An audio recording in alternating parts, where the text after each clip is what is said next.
প্রিয় শিক্ষার্থী বন্ধুরা, তিনটি সংখ্যার গসাগু নির্ণয় করা শিখবো আজকে। আপনারা এখানে দুইটি নিয়ম দেখাবো, তার মধ্যে কোন নিয়মটি সহজে করা যায় আপনারা নিজেরা সিলেক্ট করবেন। তা আসেন আমরা দেখি অঙ্কগুলো কি কি।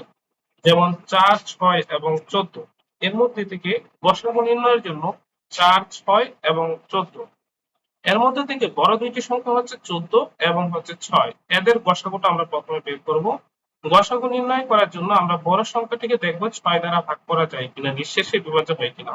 যেহেতু 14 সংখ্যাটিকে 6 দ্বারা ভাগ করা যাবে না, কারণ 6 এর নামতার মধ্যে 14টা আসে না, তাই 14 দ্বিগুণ অর্থাৎ হচ্ছে 28 কে আমরা চেষ্টা করব সেটা কি 6 দ্বারা নিঃশেষে বিভাজ্য হয় কিনা।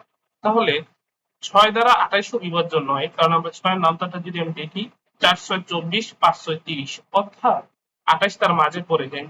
তাহলে 14 3 গুণ নিব, 3 14 হচ্ছে 42। এখন সেই 42 কে 6 দ্বারা ভাগ করা যায় কিনা। যদি আমরা 6 দ্বারা 42 কে ভাগ করি তাহলে 6 সাথে হয় 42, তার মানে 14 এবং 6 এর লসাগু হচ্ছে 42। এখন এই 42 কে কি 4 দ্বারা নিঃশেষে বিভাজ্য হয় কিনা সেটা আমাদের দেখতে হবে। তো 4 10 40, 4 11 44, অর্থাৎ 42 কে এই 4 দ্বারা নিঃশেষে বিভাজ্য নয়। তাই আমরা 42 এর দ্বিগুণ নিব, 42 এর দ্বিগুণ হচ্ছে 84।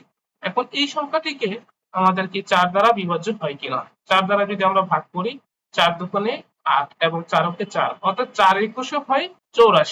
তাহলে আমাদের জন্য এই তিনটি সংখ্যার লসাগু দাঁড়াচ্ছে 84।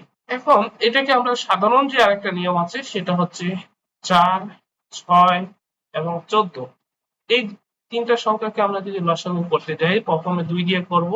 একের বেশি জোড় সংখ্যা আছে, তাহলে আমরা 2 দ্বারা ভাগ করলে 2 দোকানে 4, তারপরে হচ্ছে 3 দোকানে 6 এবং 7 দোকানে 14। এরপরে যেহেতু একাধিক জোড় সংখ্যা নেই এবং একাধিক বিজোড় সংখ্যা আছে, কিন্তু সেই দুটাকে একই সংখ্যা 3 দ্বারা ভাগ করা যাবে না।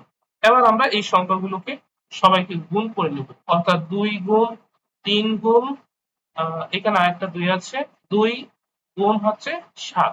তাহলে আমাদের কত দাঁড়ায়, তাহলে এখানে 3 সাথে 21 আর 2 দোকানে 4, 21 এবং 4 গুণ করলে 4 একুশে হচ্ছে 84।